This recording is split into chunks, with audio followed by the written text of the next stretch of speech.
जाऊखेडे खालसा कानिफनाथ देवस्थान येथे आम्ही पूजेसाठी गुरुवारी आलो असता इथं मुस्लिम जिहादी लोकांनी पूजेला विरोध केला, परत मंदिराला कुलूप लावलं आणि त्यांना आम्ही विनंती केली असता ते डायरेक्ट अंगावर धावून आले, हाणमार केली.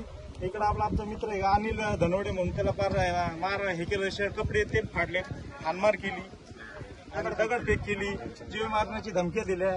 परत अजून जिहादी घोषणा दिल्या. प्रशासन आलेला असताना त्यावेळेस प्रशासनासमोर जिहादी घोषणा देतात. कान्होबाच्या मंदिरात प्रशासनासमोर जिहादी घोषणा द्यायचं कारण काय येतं बाबा? याची गंभीर दखल घ्यावं प्रशासनाने, गुन्हे दाखल करावा आणि आमच्या मंदिरावर जे अतिक्रमण झालेलं आहे ते अतिक्रमण हटावं.